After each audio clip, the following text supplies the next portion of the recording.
Merhaba arkadaşlar, kanalıma hoş geldiniz öncelikle. Bu videomuzda Ichimoku indikatörünü inceleyeceğiz ve buradaki sinyalleri değerlendireceğiz.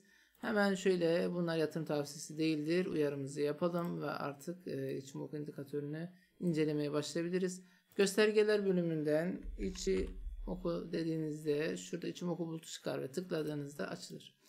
Böyle bir görsel geliyor ve burada bakın fiyatla birlikte iç içe olan ve fiyatın altında şöyle bir işaret ve üstünde de yine böyle bir ne var? Çizgiler var, göstergeler var. Bunlar tabii ki her birinin farklı ismi var. Çok fazla hesaplama biçimlerine ya da isimleri detaylarına girmeyeceğim. Sadece genel olarak nasıl kullandığımı anlatacağım. Bakın şimdi şöyle, bu bir yükselen trend, düşen trend, zayıf sinyaller ve güçlü sinyaller olarak böyle 4 kısımda ayırabiliriz. Çünkü birçok sinyalden oluşuyor. Bakın şimdi şu görmüş olduğunuz en alttaki şurası Ichimoku'nun bulutu. Yani bu bulut bizim hangi trendde olduğumuzu belirtiyor. Bakın eğer fiyat bu bulutun üzerindeyse o zaman burası yükselen bir trend. Yani rally var, yükselen bir trend. Eğer bu bulutun aşağısındaysa, ki bazen aşağısına düşüyor, onu farklı yerlerde yine inceleyeceğiz. Şu an yükselen trendde. Fiyat bunun aşağısına, bu bölgenin aşağısına geldi, bulutun altına geçti, burada devam ediyorsa o zaman düşmeye meyilli ve düşen trend orada başlıyor arkadaşlar, bu şekilde. Bulutun üzerine çıktıysa yükselen trend var diyebiliriz bu indikatöre göre. Peki bulut yani trendin yönünü belirtiyor. Bulutun yine incelmesi ve kalınlaşması var. Mesela bakın bulutun şurada inceliyor. Bakın şu, dikkat ederseniz bu bölgede, şu bölgede inceliyor bulut ve kırmızıya dönüyor. Kırmızıya dönmesi artık düşüş trendine, bakın bulut normalde biraz da önden gider. Düşüş trendine başladı diyebiliriz. Şöyle yine bunları alalım. Bakın şöyle son bölüme geldiğimizde bakın bulut normalde önden gider. Bulut inceldiğinde zayıflık göstergesi. Yani burası bir zayıflık göstergesi. Zaten fiyat da bakın artık şuradan aşağı kırdığını görüyoruz. Ve artık yükseliş trendi bitti. Bulut da inceldi, zayıfladı. Ve buralarda artık ya düşüş gelecek veya yataya bağlayacak. Artık duruma göre, buradaki şirket değerlerine göre burada bir fiyat toparlanacak. Yukarı gitme yönü artık yok. Yani yükselen trend artık yok. Net bir şekilde diyebiliyoruz burada. Bu bulutun şekli böyle. Yukarı gittiğinde yeşil olur zaten yükselen trendde. Aşağı düştüğünde ise bakın içi kırmızı olur. İnceldiğinde dönüşüm zamanı yaklaştığını da bize bildiren bir göstergedir. Bulut, Ichimoku bulutu. Şimdi bu tabii ki köşelerin de kendi ismi var. Bu köşelerin de kendi ismi var. Mesela şu kırmızı olanı, ki kırmızı olanı Senkospen B derler. Bu çok önemli, çok değerli aslında. Ben bunu çok sık kullanıyorum. Bu destek olarak kullanılabilecek bir göstergedir. Yani şuralar mesela, bunu daha sonra yine inceleyeceğiz. Şuralar destek olarak çalışabilecek bir göstergedir. Bakın şurada dikkat ederseniz şurada oluşmuş olan bu destek bölgesi buraya geldiğinde fiyat hemen buradan bir reaksiyon gösteriyor. Yukarı doğru bir hareket geliyor. Yani buradaki destek çalışıyor.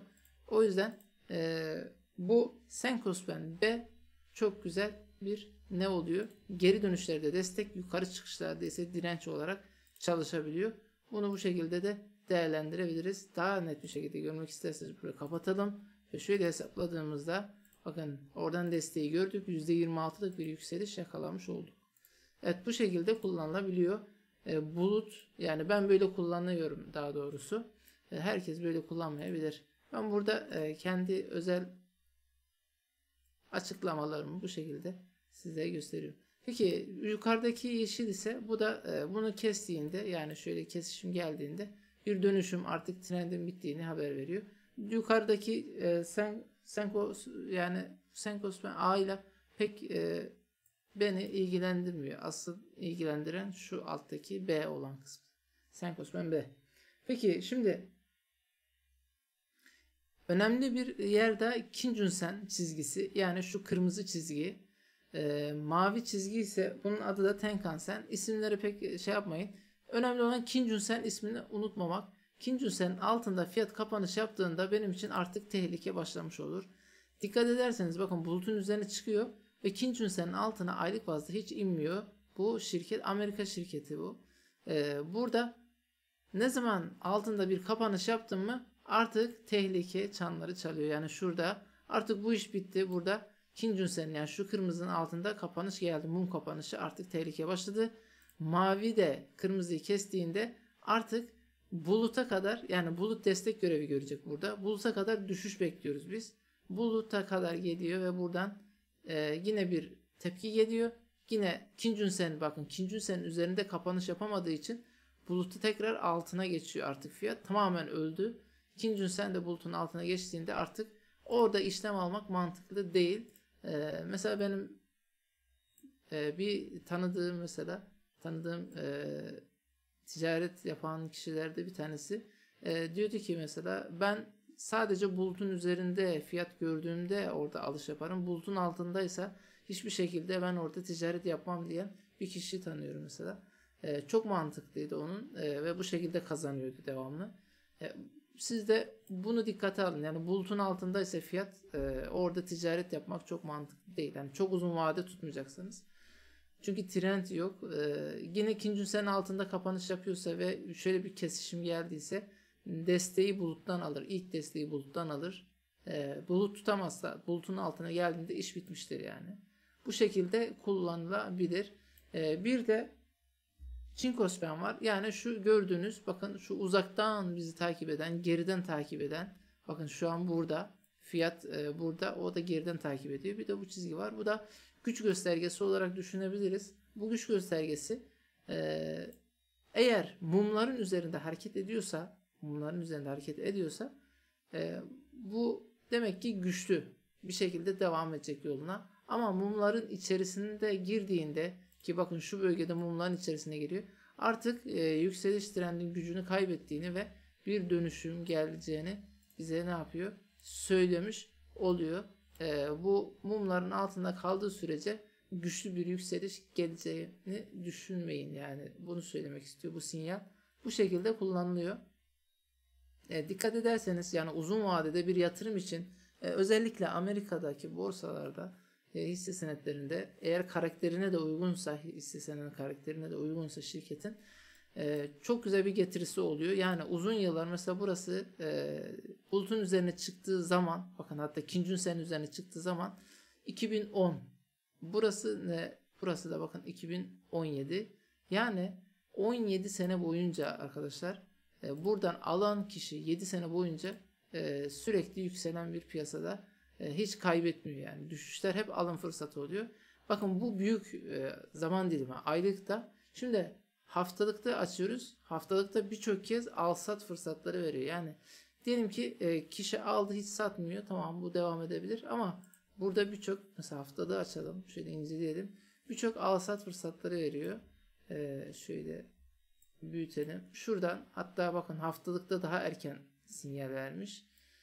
Şimdi siz aylıkta bir al fırsatı gördünüz. Şirket güçlü, kuvvetli ve haftada açtınız. Neyi arayacaksınız? Buradan bir düşüş hareketini arayacaksınız ve düşüşleri değerlendireceksiniz. Burada bir düşüş var mesela. Buluta yaklaşmış. Bakın burada bir düşüş var. Buluttan desteğini almış. Şuradan o gün alsaydınız %17'lik bir kısa, bakın birkaç hafta içerisinde %17'lik bir kar getirisi olacaktı. Yani haftalıkta böyle av yapabilirsiniz. Çünkü büyük trend yukarı doğru. Haftalıkta da yukarı doğru. O zaman bulut desteği ve ikinci sen desteği hep ne olacak? Alış fırsatı olacak. Yine ikinci sen üzerine attığında bunu da değerlendir. Yani birçok strateji kullanılabilir. Nereden alırsan al. Burada zaten yükseliş trendinde olduğu için nereden alırsan al. Ama tabii daha ucuzdan fırsatları değerlendirerek almak var. Yine hepsi kazandıracak. İkinci sen üzerine çıktı. Tuttunuz buradan. Şuraya kadar götürdü. %25'lik bir, bakın kesintisi neredeyse. %25'lik bir kar getirisi oluyor.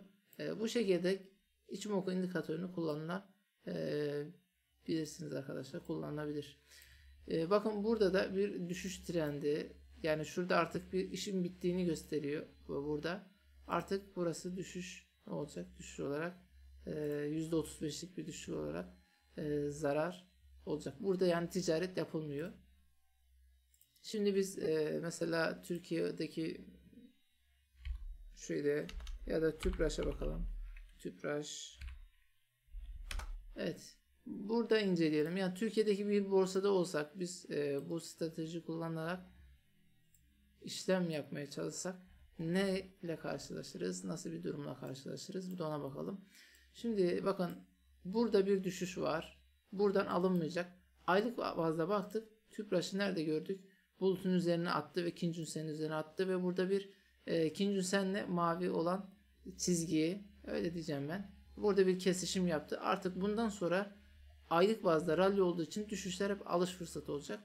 İşte 25'ten alan, bakın 25'ten alan kişi hiç korkmadan bakın bulutun altını nerede iniyor? Şuraya kadar iniyor. Ki buralarda zaman zaman kar satışları da haftalıkta ve günlükte yapacak. %400'lük eğer bulutu aldıysa %265'lik bir kar getirisi olacak. Ki sondaki rally daha efsane bir rally olmuş.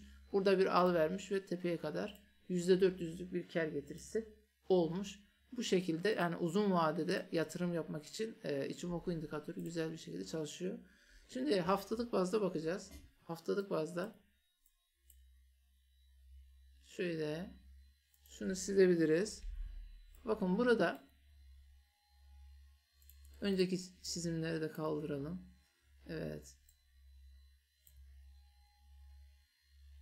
Burada tabii diğer indikatörlerden de faydalanabilirsiniz. Şu bölgeyi açacağım.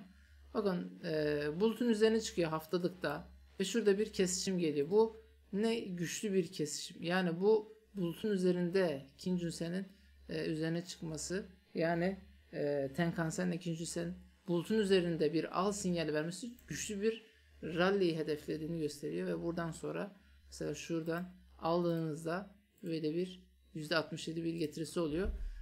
Sonra burada bakın şurada olta yapabilirsiniz. İkinci sene deyip tekrar zıpladığını görüyorsunuz. %50'lik bir kar getirisi oluyor. Bu şekilde ticaret yapılıyor arkadaşlar. Yine burada bakın düşüşler, yükselişler. Arkadaki şu geriden bizi takip eden ne vardı arkadaşlar? Chinkospan vardı. Bu buraya geçtiği an işi bitiyor. Peki günümüzde bir de son durumu değerlendirelim. Son durumda şu an herhangi bir sat yok haftalıkta. Aylıkta da bir sat yok ama tabii ki fiyat artık buralardan değil de şu desteğe geldiğinde, yani şöyle çizebiliriz. Şuradaki desteğe geldiğinde düşünülebilir ama buradan alım yapmak çok mantıklı olmaz. Riskler çok fazla. Yine şu bölgede bir desteğimiz var. Tabii burada düzeltmenin nasıl olacağını görmek lazım.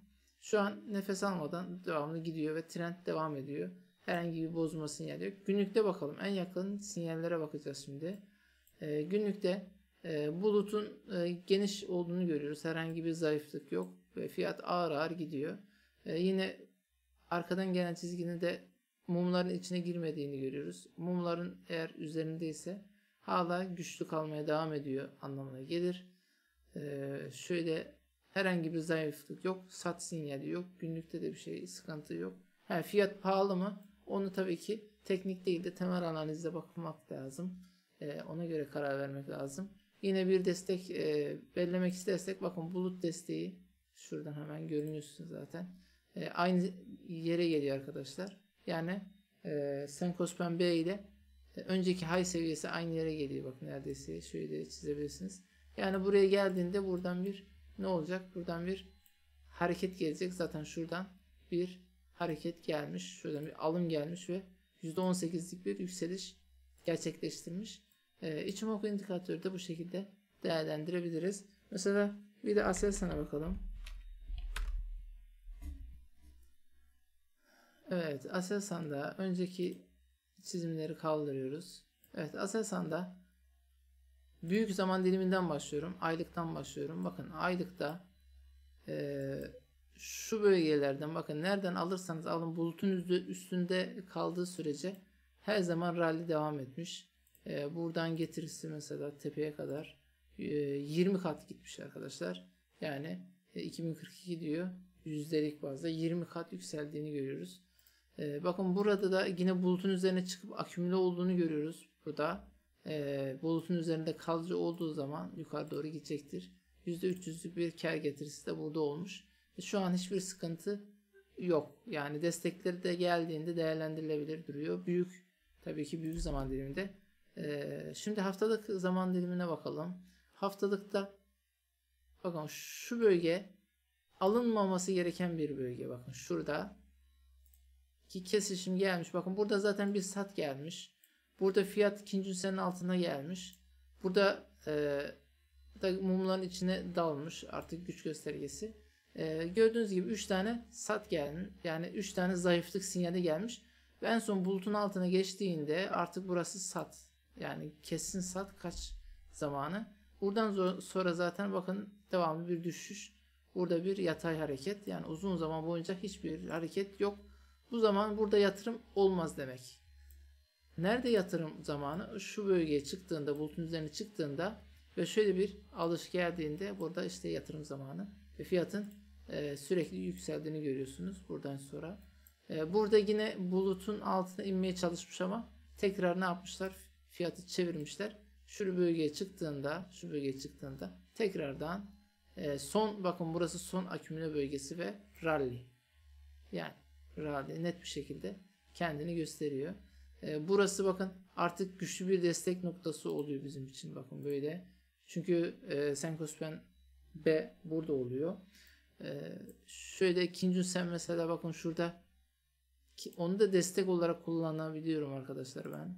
Burası da bizim için artık destek seviyesi oluyor. Bu destekler gelirse buralar değerlendirilebilir bölgeler. Şimdi hala ikinci ünsenin üzerinde fiyat haftalıkta kalmaya devam ettiği sürece hiçbir sıkıntı yok.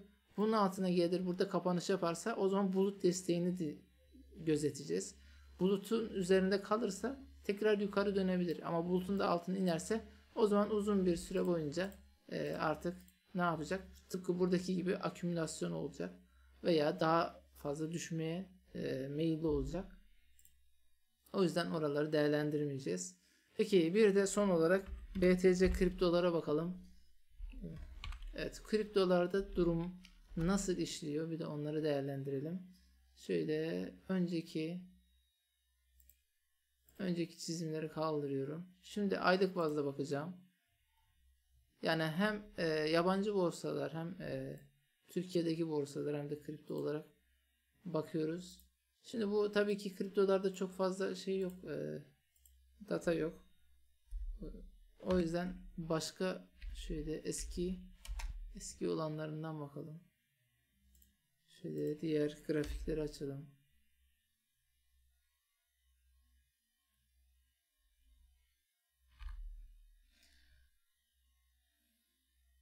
Bakalım şurada.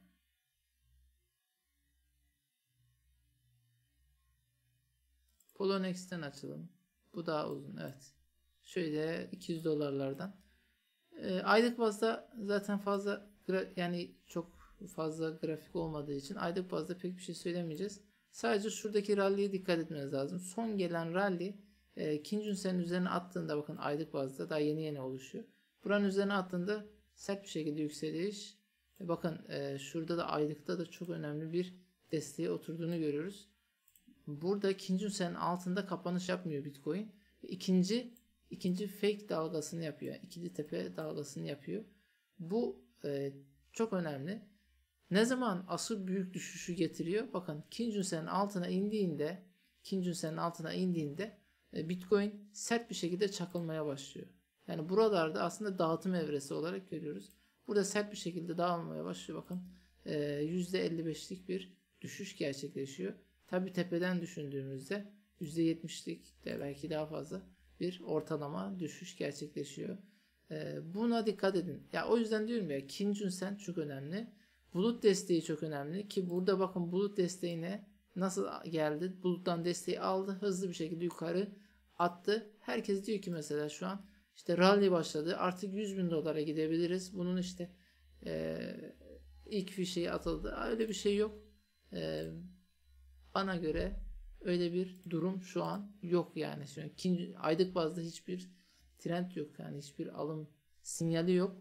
yani uzun vadede şurada bir kesişim var, yani Kijun-sen'le diğer çizgi, mavi çizgi kesişmiş ki bulutun altına indiğinde zaten burada artık bulutun altındaysa hiçbir şekilde Bitcoin'in yükseleceğini veya bir hani bir rally'e başlayacağını düşünmek doğru olmaz. Tabii ki bu indikatöre göre.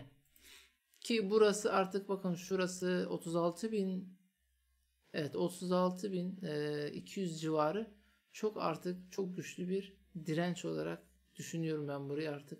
Buranın üzerine geçmesi çok zor. En fazla buradan red yer, tekrar aşağı dönecek veya burada uzun bir şekilde akümüle olduktan sonra ancak burayı kırabilir veya buranın üzerinde çıkar, kalıcı olur. Buranın üzerinde kalıcı olur, böyle gider. Yani buranın tek seferde geçileceğini sanmıyorum. Tıpkı daha önceden belirttiğim seviyeler gibi buradan da geldiğinde red diyebileceği bir seviye olarak karşımıza çıkıyor. Şimdi haftalık bazda bakalım Bitcoin'e. Haftalık bazda şuradan bakın yine bulut desteğin önemli. Bakın rallilerde bulut desteği önemli. Buluta yaklaştığında bir dönüş geldi. Yine bulutun altına indiğinde şurayı çok dikkatli bakın. Bulutun altına iniyor. Zaten ilk sat burada geliyor. Bakın şu bölgede Kijun-sen'in altına fiyat iniyor. Sonra sat sinyali geliyor burada. Sat sinyali. Sonra da artık ölüm sinyali geliyor. Yani burası bulutun altı, ölüm sinyali gibi bir şey. Bundan sonra hızlı bir şekilde çakılıyor. Burada şimdi neler olabilir? Bakın bulutun altındaysa burada bir al sinyali gelmiş ama bu al sinyali zayıf bir al sinyali. Bulutun altında gelen al sinyalleri genelde tepki hareketleri oluyor.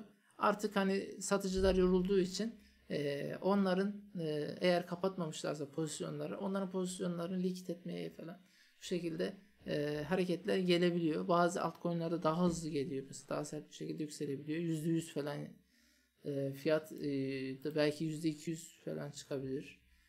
Ama dediğim gibi büyük bir rally'nin başlangıcı olarak bu seviye sayılmaz arkadaşlar.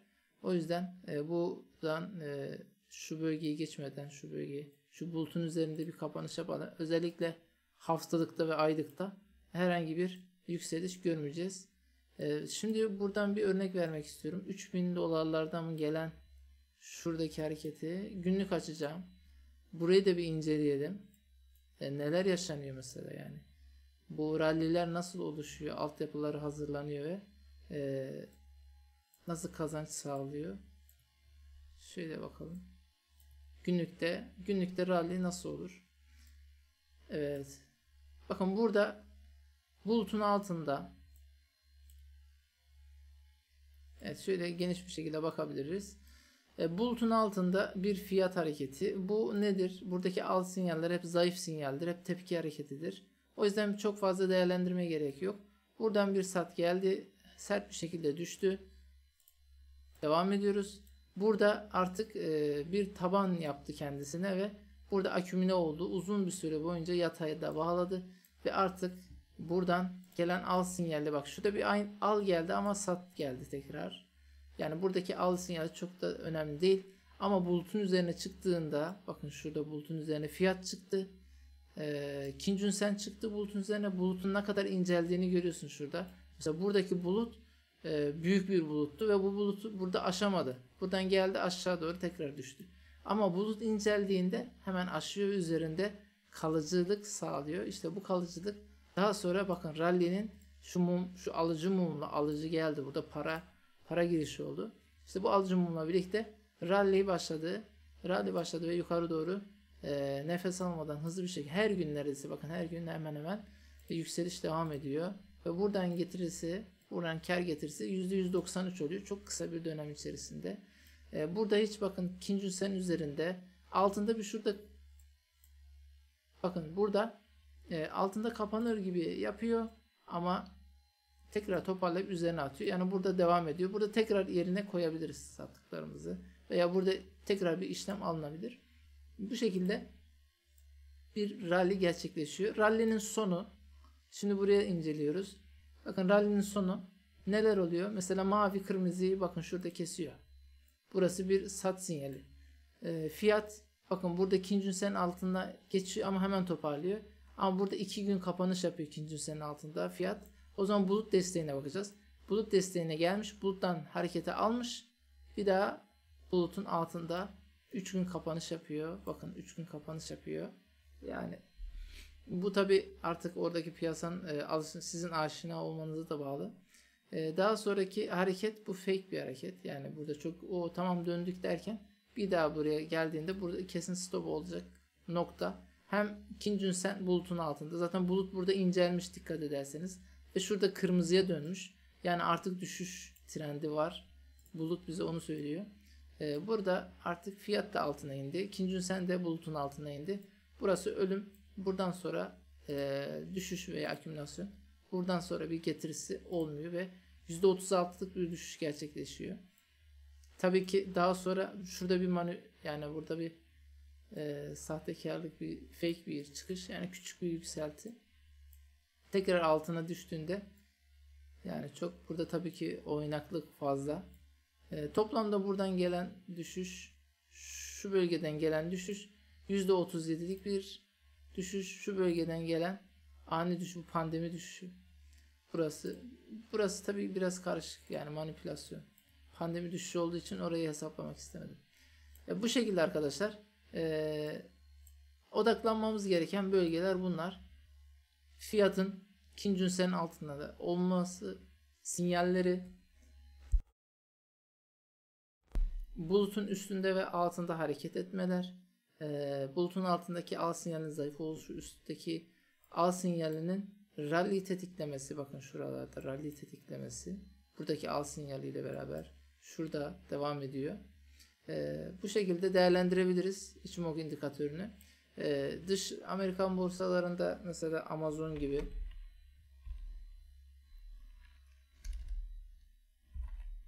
bazı tabi hisse senetlerinin yapısı çok daha uygun. Aylık bazda baktığımızda mesela Amazon gibi bir şirkete buradaki al sinyali, aylıkta al sinyali yıllarca hiç bitmiyor arkadaşlar mesela.